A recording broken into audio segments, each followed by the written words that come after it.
Hi, ನಾನಿವತ್ತು ಹಾಲಿನ ಗಿಣ್ಣು ಮಾಡೋದು ಹೇಗೆ ಅಂತ ತೋರಿಸ್ತೀನಿ. ಮೊದಲಿಗೆ ಈ ಗಿಣ್ಣದ ಹಾಲಿಗೆ ಬೆಲ್ಲ ಹಾಕ್ಕೋಬೇಕು. ಇದಕ್ಕೆ ಇಷ್ಟೇ ಅಳತೆ ಅಂತ ಇರೋದಿಲ್ಲ. ಹಾಲಿಗೆ ಎಷ್ಟು ಬೆಲ್ಲ ಹಿಡಿಯುತ್ತೋ ಅಷ್ಟು ಹಾಕಬೇಕು. ನೀವು ಸ್ವಲ್ಪ ಸ್ವೀಟ್ನ ಚೆಕ್ ಮಾಡ್ಕೊಂಡು ನೋಡಿ ಹೆಚ್ಚು ಕಮ್ಮಿ ಹಾಕ್ಕೋಬೇಕು. ಇದು ನಾನು ಮಾಡ್ತಿರೋದು 3ನೇ ದಿನದ ಹಾಲು. ಮೊದಲನೇ ದಿನದ ಹಾಲಾದರೆ ಬೇಗನೆ ಗಟ್ಟಿ ಆಗುತ್ತೆ, 3ನೇ ದಿನದ ಹಾಲಾದರೆ ಬೇಗ ಗಟ್ಟಿ ಆಗಲ್ಲ ಅಂತ ನಾನು ಇದಕ್ಕೆ ಸ್ವಲ್ಪ ಹಾಲಿನ ಪೌಡ್ರನ್ನ ಮಿಕ್ಸ್ ಮಾಡ್ಕೊತೀನಿ. ಒಂದು 3 ಸ್ಪೂನಷ್ಟು ಹಾಲಿನ ಪೌಡ್ರ್ ಮಿಕ್ಸ್ ಮಾಡ್ಕೊತಿದ್ದೀನಿ. ಮೊದಲನೇ ದಿನ ಅಥವಾ 2ನೇ ದಿನದ ಹಾಲಾದರೆ ಇದೇನೂ ಮಿಕ್ಸ್ ಮಾಡೋ ಅವಶ್ಯಕತೆ ಇರಲ್ಲ. ಈ ರೀತಿ ಚೆನ್ನಾಗಿ ಮಿಕ್ಸ್ ಮಾಡಿಕೊಂಡು ಇದನ್ನು ಸೋಸ್ಕೊಂಡ್ಬಿಡ್ತೀನಿ.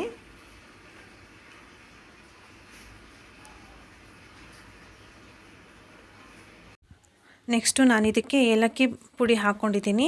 ಅದು ಹಾಕ್ಕೊಂಡು ಮಿಕ್ಸ್ ಮಾಡಿದ ನಂತರ ಒಂದು 1/4 ಸ್ಪೂನಷ್ಟು ಗಸಗಸೆ ಈ ರೀತಿ ಮೇಲ್ಗಡೆ ಉದುರಿಸ್ಕೋತೀನಿ.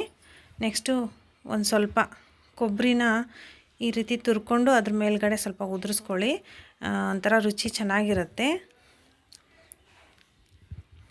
ನೆಕ್ಸ್ಟು ಒಂದು ಕುಕ್ಕರಲ್ಲಿ ನೀರು ಹಾಕ್ಕೊಂಡು ಕಾಯೋದಕ್ಕೆ ಇಟ್ಕೊಂಡಿದ್ದೆ. ಈಗ ಅದರ ಒಳಗಡೆ ಈ ಹಾಲನ್ನು ಈ ರೀತಿ ಇಡ್ತೀನಿ. ಇಟ್ಟು ನೆಕ್ಸ್ಟ್ ಅದ್ರ ಮೇಲ್ಗಡೆ ಒಂದು ಈ ರೀತಿ ಪ್ಲೇಟ್ನ ಮುಚ್ಚಿಬಿಟ್ಟು ಅದ್ರ ಮೇಲ್ಗಡೆ ಇನ್ನೊಂದು ಪ್ಲೇಟ್ನ ಮುಚ್ಚಿ ಮೀಡಿಯಮ್ ಫ್ಲೇಮಲ್ಲಿ ಇದನ್ನು ಕುದಿಸ್ಕೊಳ್ಳಿ. ಇದು ಮೊದಲನೇ ದಿನದ ಹಾಲಾಗಿದ್ದರೆ ಬೇಗ ಆಗಿಬಿಡುತ್ತೆ. ಇದು ನಾನು ತೊಗೊಂಡಿದ್ದ ಟೈಮು ಒಂದು 45ರಿಂದ 50 ನಿಮಿಷ ನನಗೆ ಟೈಮ್ ಬೇಕಾಯ್ತಿದು. ಈಗ ಇದು ರೆಡಿಯಾಗಿದೆ ಗಿಣ್ಣು. ನೋಡಿರಿ, ಈ ರೀತಿ ನಿಧಾನಕ್ಕೆ ಅದನ್ನು ತೆಕ್ಕೋಬೇಕು. ಸ್ವಲ್ಪ ತಣ್ಣಗಾದ ನಂತರ ಇದನ್ನು ಪ್ಲೇಟ್ಗೆ ಹಾಕ್ಕೊಳ್ಳಿ. ಬಿಸಿಯಾಗಿದ್ದಾಗೆ ಹಾಕ್ಕೊಂಡ್ರೆ ಅದು ಪೂರ್ತಿ ಮುರಿದೋಗ್ಬಿಡುತ್ತೆ.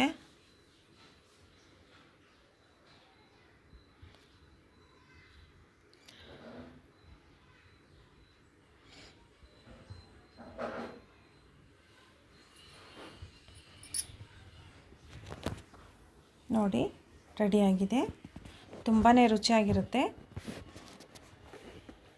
ಈ ವಿಡಿಯೋ ಇಷ್ಟ ಆಗಿದ್ದರೆ ಪ್ಲೀಸ್ ಲೈಕ್ ಮಾಡಿ, ಶೇರ್ ಮಾಡಿ, ಹಾಗೂ ನನ್ನ ಚಾನಲ್ನ ಇನ್ನೂ ಸಬ್ಸ್ಕ್ರೈಬ್ ಮಾಡ್ಕೊಂಡಿಲ್ಲ ಅಂದರೆ ಪ್ಲೀಸ್ ಸಬ್ಸ್ಕ್ರೈಬ್ ಮಾಡ್ಕೊಳ್ಳಿ. Thank you.